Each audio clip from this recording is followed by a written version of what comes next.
नमस्ते छात्रों। मुझे विश्वास है कि आप सभी को खेलना अच्छा लगता होगा। चलिए हम सत्र की शुरुआत एक खेल से करते हैं। मैं चाहता हूं कि आप सब एक बड़ा सा गोला बनाकर खड़े हो जाएं। मैं इस गोले के बीच में खड़ा होऊंगा और ताली बजाते हुए एक कविता गाऊंगा। जैसे बीज बोएंगे वैसा ही फल पाएंगे। सुंदर विचार बोएंगे तो कैसा फल पाएंगे? भाई कैसा फल पाएंगे?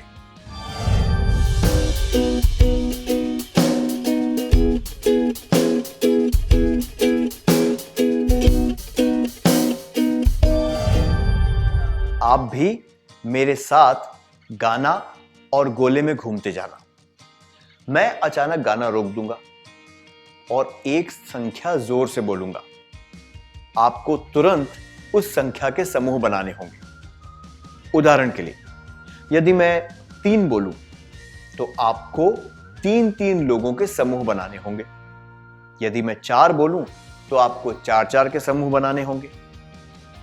वे सब लोग जो किसी समूह के सदस्य नहीं हैं, वे खेल से बाहर हो जाएंगे। क्या आप नियमों को अच्छी तरह से समझ गए हैं? क्या हम खेलना शुरू करें?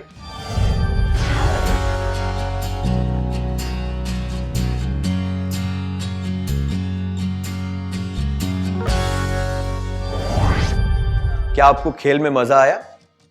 अच्छा, आपने अपने और दूसरे के व्यवहार के बारे में क्या देखा? आइए मिलकर एक सूची बनाते हैं। आप में से ज्यादातर लोगों ने खेल के नियमों का पालन किया। आपने एक दूसरे की मदद भी की। जब मैंने कोई संख्या बोली, तब आप में से कुछ छात्रों ने अपने दोस्तों को बचाने के लिए चिल्लाकर कहा, अरे वहां जाओ, यहां पर जगह है।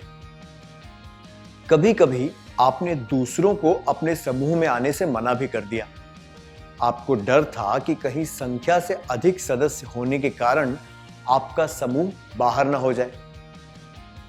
आप में से कुछ लोग नियमों का पालन नहीं कर रहे थे, फिर भी आप अपनी जिद पर अड़े रहे। आप में से कुछ लोग उन पर गुस्सा हुए जिन्होंने आपकी गलतियां बताई। आप में से कुछ छात्र खेलते हुए हिचकिचा रहे थे, इसलिए उन्होंने खेल नहीं खेला या फिर बाहर आकर खड़े हो गए। आप में से कुछ लोग स्वेच्छा से बाहर आ गए और जो उत्साह से खेल रहे थे उन्हें खेलने दिया।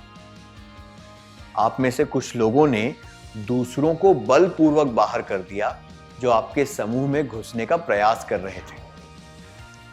आप में से कुछ ने उन लोगों की सहायता जिन्होंने पहले आपकी सहायता की थी। जब आपके साथ किसी ने उग्रता से व्यवहार किया तो आप लड़ाई किए बिना चुपचाप बाहर आ गए।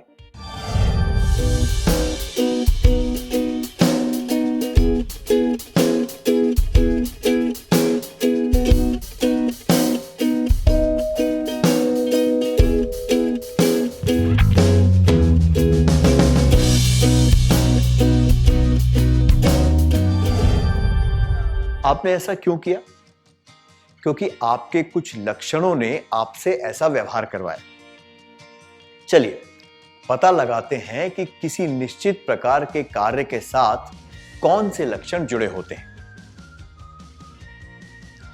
स्क्रीन पर दिखाई गई तालिका में बाईं तरफ कुछ क्रियाएं दी गई हैं और दाईं तरफ उनसे जुड़े हुए लक्षण। चलिए उन्हें ठीक ढंग से मिलाने का प्रयास करें।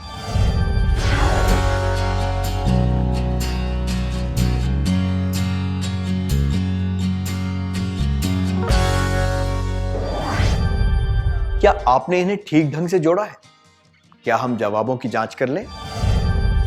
क्रिया, लक्षण, नियमों का पालन करना, ईमानदारी, दूसरों की मदद करके उन्हें बाहर होने से बचाना, सहायता, दूसरों को खेल से बाहर करने की कोशिश करना, स्वार्थ, नियम तोड़ने के बावजूद खेलने की इच्छा रखना, जिद, जिन्होंने आपकी गलतियां बताई उन पर गुस्सा करना, क्रोध, खेल में भाग लिए बगैर बाहर खड़े रहना, संकोच, अपने आप बाहर हो जाना ताकि दूसरे खेल सकें, उदारता, दूसरों को धक्का देना, रूखापन, दूसरों से मिली मदद के बदले में उनकी भी मदद करना, आभार, जो लोग उग्रता दिखाएं उनसे नहीं लड़ना, धैर्य,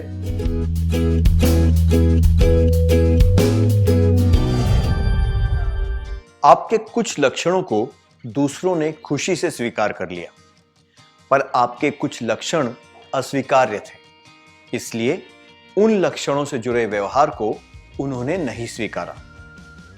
अब मैं लक्षणों के नाम फिर से बोलूंगा। जब मैं किसी स्वीकार्य लक्षण का नाम लूं तो आपको स्वीकार्य कहना है, और जब किसी अस्वीकार्य लक्षण का नाम लूं तो आपको अस्वीकार्य कहना है। उदाहरण के लिए, आभार स्वीकार्य लक्षण है, तो जब मैं आभार बोलूं तो आपको क्या कहना है? हां, आपको कहना है स्वीकार्य। रूखापन अस्वीकार्य लक्षण है, इसलिए जब मैं रूखापन बोलूं तो आपको अस्वीकार्य कहना है। क्या अब हम शुरू करें? ईमानदारी स्वीकार्य, सहायता स्वीकार्य, स्वार्थ अस्वीकार्य, जिद अस्वीकार्य, क्रोध अस्वीकार्य, संकोच अस्वीकार्य, उदारता स्वीकार्य, रूखापन अस्वीकार्य, आभार स्वीकार्य, धैर्य स्वीकार्य,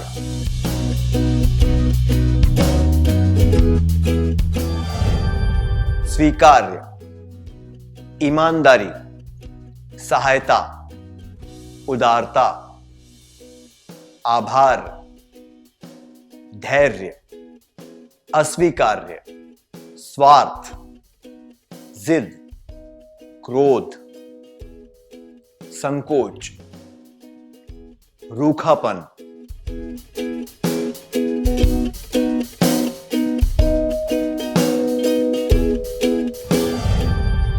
जब हम वे लक्षण दर्शाते हैं जो स्वीकार्य खंड में बताए गए हैं तो लोग उन्हें खुशी से स्वीकार कर लेते हैं। ये लक्षण हमारे और दूसरों के लिए अच्छे होते हैं और इनसे हमें खुशी मिलती है, इसलिए लोग इन लक्षणों को आसानी से स्वीकार कर लेते हैं। उदाहरण के लिए, जब कोई परेशानी में हो और आप उसकी मदद करें तो उसे खुशी महसूस होती है, और कठिनाई के समय में किसी की सहायता करने से आपको संतोष प्राप्त होता है। इसलिए यह जरूरी है कि हम में स्वीकार्य लक्षण हो। चाहे दूसरे लोग हमारे स्वीकार्य लक्षणों को देखकर प्रशंसा करें या ना करें, हमें इन लक्षणों पर पूरा ध्यान देना चाहिए। क्या हम एक कार्यकलाप करें? हमने अभी कुछ स्वीकार्य लक्षणों की सूची बनाई थी, पर इनके अलावा और भी स्वीकार्य लक्षण हैं, जैसे कि स्वाभिमान, निष्पक्षता इत्यादि। चलिए इनकी भी सूची बनाते हैं।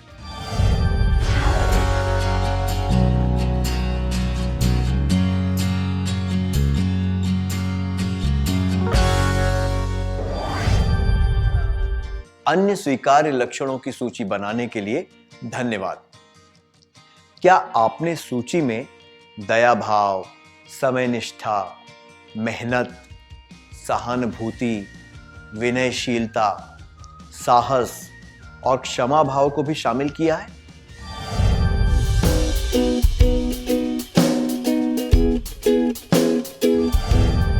नहीं किया है तो इन्हें भी लिख लीजिए।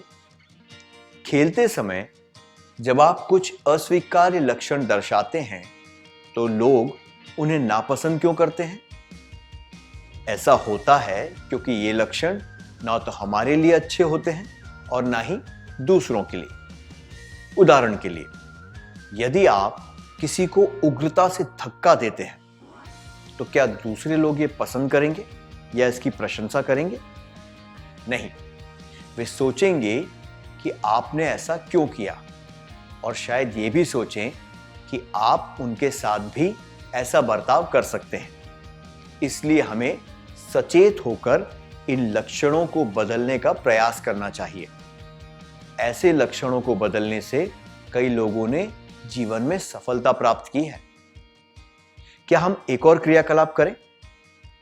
हमने जिन अस्वीकार्य लक्षणों की सूची बनाई है, उनके अलावा भी कुछ और अस्वीकार्य लक्षण हैं। क्या आप मुझे बता सकते हैं कि ये कौन से हैं? क्या आप उन्हें अपनी सूची में शामिल कर सकते हैं?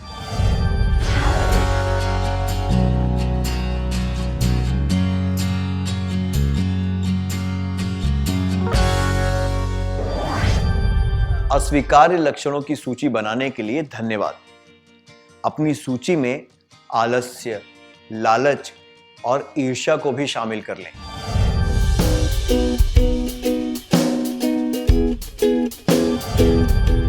क्या आप जानते हैं कि ये लक्षण आप में कैसे पैदा होते हैं? आप नहीं जानते? ये क्या है? एक वृक्ष है। जब ये अंकुरित हुआ था तो क्या ये इसी रूप में था? यदि नहीं, तो इसका जन्म कहां से हुआ और कैसे? ये इतना बड़ा कैसे हो गया? छोटा सा एक बीज जमीन के अंदर था, पानी की बूंदें पड़ी और वो पौधा बनने लगा। फिर वो छोटा पौधा वृक्ष में बदल गया। उसकी डाल डाल पर सुंदर फूल आने लगे। फूलों से निकले फल, और फल जब पक गए तो बहुत से छोटे बीज गिरकर जमीन में समा गए। जमीन ने उनको पाला, फिर टिप टिप पानी बरसा, तब वे पौधे बनने लगे। जो आज बड़ा सा वृक्ष है वो पहले बीज ही तो था। ऐसा ही कुछ होता है हमारे साथ भी। हमने जो भी सोचा वही तो हमने किया, और ऐसा करते करते वो एक आदत बन गई। हमारी आदतों से हमारी पहचान होने लगी। इसी पहचान से तो बनी हमारी सभ्यता। हमारी सभ्यता है हमारे जीवन का आधार। इसी पर है सारा भार। हमारी सभ्यता, हमारा शिष्टाचार। इसीलिए हमें अपने स्वीकार्य लक्षणों पर ज्यादा ध्यान देना चाहिए। मुझे पूरी आशा है कि आप जीवन में उचित बीज बोएंगे। मेरा मतलब है कि स्वीकार्य लक्षणों से अपने जीवन में उचित आदतों की फसल उगाएंगे। अब तक हमने कुछ स्वीकार्य लक्षणों और कुछ अस्वीकार्य लक्षणों की सूची बनाई। क्या हम देखें कि हमें स्वीकार्य लक्षणों को विकसित करने की आवश्यकता क्यों है? आप सभी ने पंचतंत्र की कहानियां अवश्य पढ़ी होंगी। पढ़ी है ना? उन कहानियों में आपने ऐसे जानवरों के बारे में पढ़ा होगा जिनमें मानवीय लक्षण दर्शाए गए थे। अब हम इससे संबंधित एक छोटा सा कार्यकलाप करेंगे। बाईं तरफ जानवरों के नाम हैं और दाईं तरफ 3 लक्षण हैं। जब मैं जानवर का नाम लूं तो मैं चाहता हूं कि आप उससे संबंधित उपयुक्त लक्षण को चुनें। आप तैयार हैं? लोमड़ी, प्रेम, साहस, चालाकी। शेर, रौब, कायरता, रहमदिली। चींटी, सादगी, फुर्तीलापन, उदारता। चील, शर्म, विनम्रता, तेजी। कुत्ता, वफादारी, ईर्ष्या, गर्व। गधा, घमंड, धैर्य अथवा धीरज, दुर्बलता। बैल, विश्वास, होशियारी, परिश्रम। मकड़ी, मधुरता, दृढ़ता, सुशीलता।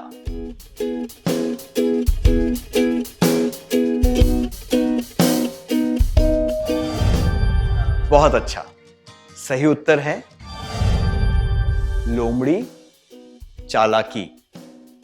शेर, रौब। चींटी, फुर्तीलापन। चील, तेजी। कुत्ता, वफादारी।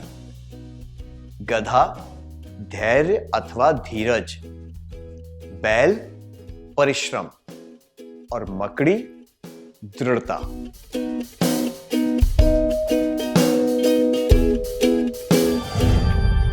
आपने लोमड़ी को चालाकी से और कुत्ते को वफादारी से क्यों जोड़ा?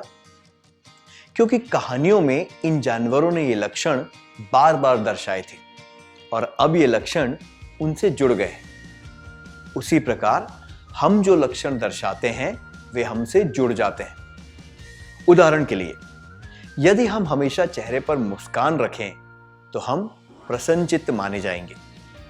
अगर हम अपनी भौहें ताने रखें तो हमें गुस्सैल समझा जाएगा। अगर हम दूसरों की प्रतिभा, वेशभूषा और स्वीकार्य लक्षणों की प्रशंसा करें तो हमें प्रसन्नचित्त और प्रोत्साहन देने वाला समझा जाएगा। और यदि हम हर बार दूसरों के अस्वीकार्य लक्षणों पर ध्यान दें तो हमें अप्रिय और दोष ढूंढने वाले व्यक्ति के तौर पर देखा जाएगा। हमारा व्यवहार जितना स्वीकार्य और अच्छा होगा, हमें उतना ही सभ्य माना जाएगा और हम उतने ही अधिक स्वीकारे जाएंगे। दूसरी तरफ, अगर हम अस्वीकार्य लक्षण दर्शाएंगे तो लोग हमारा सम्मान नहीं करेंगे या फिर हमें अशिष्ट समझेंगे। अब एक छोटा सा कार्यकलाप करने का समय है। आप सभी को अपने सबसे घनिष्ठ मित्र के पास जाकर बैठना है। उदाहरण के लिए, अगर विजय का सबसे घनिष्ठ दोस्त अजय है तो विजय को अजय के पास जाकर बैठना होगा। विजय को एक ऐसे व्यक्ति के बारे में सोचना है जिसे वो बहुत पसंद करता है। फिर उसे अजय को उसका नाम बताना है और यह भी बताना है कि वो उस व्यक्ति को क्यों पसंद करता है। विजय अपने पसंदीदा व्यक्ति की प्रशंसा करते हुए उसके स्वीकार्य लक्षणों के बारे में अजय को बता सकता है। फिर विजय को अजय से भी पूछना है कि अजय किसे पसंद करता है और उस व्यक्ति के किन विशेष लक्षणों को वो सराहता है। अजय जब बोल रहा हो तब विजय को ध्यानपूर्वक सुनना है। बाद में कोई भी दो छात्र स्वेच्छा से पूरी कक्षा के सामने यह बता सकते हैं कि उन्होंने अपने दोस्त के साथ किस व्यक्ति के बारे में बातचीत की। ठीक है?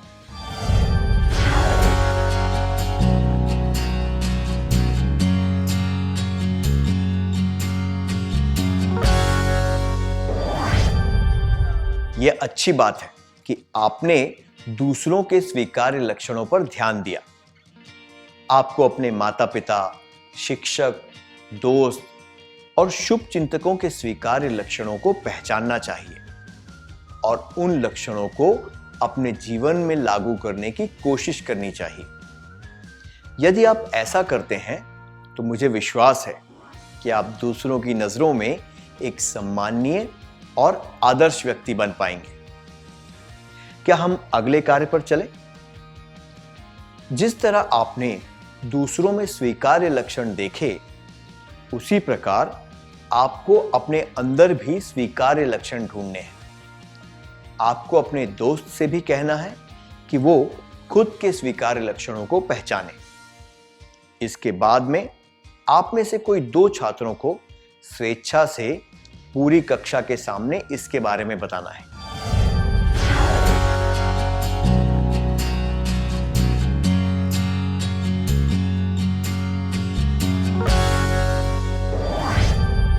अपने स्वीकार्य लक्षणों को पहचानने के लिए धन्यवाद।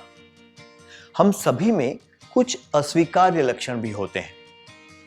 क्या आप अपने अस्वीकार्य लक्षणों को पहचान सकते हैं और अपने दोस्तों को इनके बारे में बता सकते हैं? कुछ अस्वीकार्य लक्षण तो हम सब में होते हैं, इसलिए बिना झिझक के इसके बारे में बात करें।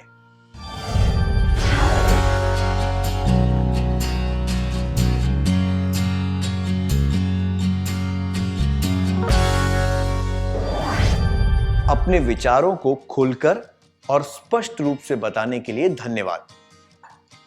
कुछ अस्वीकार्य लक्षण तो हम सब में होते हैं, पर हमें इन अस्वीकार्य लक्षणों से छुटकारा पाने के लिए सजग प्रयास करना चाहिए। किसी कांटे वाले पौधे को तभी काट देना चाहिए जब वो छोटा हो, है ना? इसे बढ़ने देने पर भयंकर परिणाम हो सकते हैं। उदाहरण के लिए आलस्य को ही लीजिए। यदि कोई बचपन से आलसी हो और वो इसके बारे में कुछ ना करे, तो उसका मस्तिष्क और शरीर आलस्य से प्रभावित हो जाएगा और उसकी उन्नति और विकास में रोक लग जाएगी। क्या आपने स्वीकार्य और अस्वीकार्य लक्षणों को अपनी नोटबुक में लिख लिया? बहुत अच्छा। जब आप अपने घर या हॉस्टल जाएं, तो इस सूची को ऐसे स्थान पर लगा दें जहां से आप इसे प्रतिदिन स्पष्ट रूप से देख सकें। रोज सुबह उठकर और रात को सोने से पहले इस पर नजर डालें। जब आप सुबह इसे देखें, तो प्रयास करें कि आप उस दिन अपने व्यवहार में स्वीकार्य लक्षणों को दर्शा सकें और अस्वीकार्य लक्षणों से बच पाएं। स्वीकार्य और प्रसन्नचित्त रहने की ठान लें। रात को सोने से पहले खुद से पूछें कि किस प्रकार आपने स्वीकार्य लक्षणों को दर्शाया और अस्वीकार्य लक्षणों को दूर रखा। इन्हें अपनी डायरी में लिख लें। नियमित रूप से ऐसा करने पर आप देखेंगे कि स्वीकार्य लक्षण बढ़ रहे हैं और अस्वीकार्य लक्षण धीरे धीरे लुप्त हो रहे हैं। ऐसे कई लक्षण हैं जो हमारे जीवन के विकास में उपयोगी होते हैं। हमने इनमें से कुछ ही लक्षणों के बारे में जाना है। आगे के सत्रों में हम और बहुत से लक्षणों के बारे में जानेंगे। इस कक्षा में हमने जो कुछ सीखा है, क्या हम उसका सार संक्षेप कर लें? मैं चाहता हूं कि आप सब एक के बाद एक खड़े होकर सीखी हुई बातों के बारे में बताएं। क्या हम सबसे पीछे बैठे छात्रों से शुरू करें?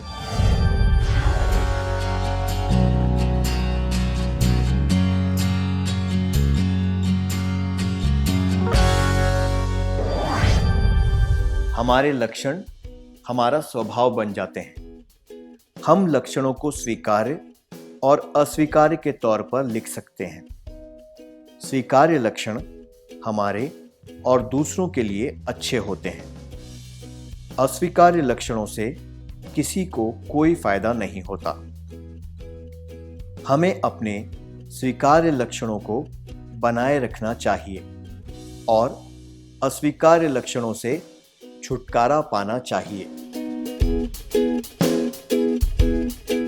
जैसे बीज अंकुरित होकर एक बड़े से वृक्ष में विकसित हो जाता है, उसी तरह हमारे लक्षण विकसित होकर हमारे चरित्र को निर्धारित करते हैं और ये बताते हैं कि हम कौन हैं। हमें दूसरों जैसे माता पिता, शिक्षक, बड़े, मित्र आदि के स्वीकार्य लक्षणों पर ध्यान देना चाहिए और उन्हें अपने जीवन में लागू करने का प्रयास करना चाहिए। आज हमने जो महत्वपूर्ण बातें सीखी, उनका सार संक्षेप करने के लिए धन्यवाद। आपको ये बातें ठीक से याद रहें, उसके लिए हमेशा की तरह कुछ गृह कार्य है।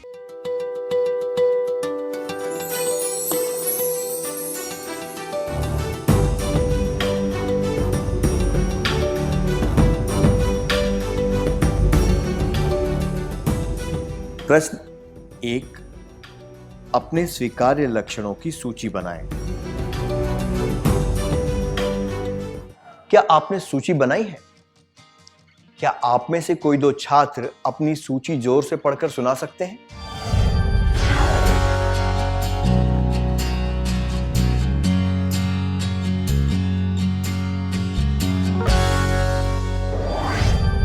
प्रश्न 2, क्या आप एक दो अस्वीकार्य लक्षणों के बारे में सोच सकते हैं जिनसे आप छुटकारा पाना चाहते हैं? क्या आप इसके बारे में अपने दोस्त को बताएंगे? अगर आपने इसके बारे में सोचा है पर आप किसी को बताना नहीं चाहते तो भी कोई हर्ज नहीं है। आप ये बात अपने तक भी रख सकते हैं।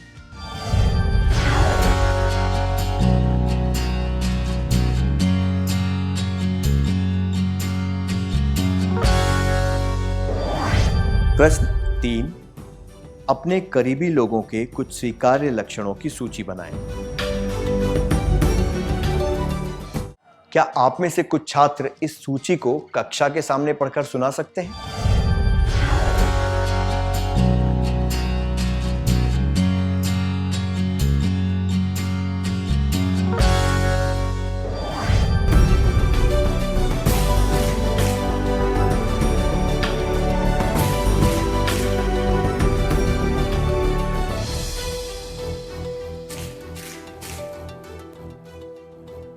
आपके जवाबों के लिए धन्यवाद। क्या हम नया सत्र शुरू करें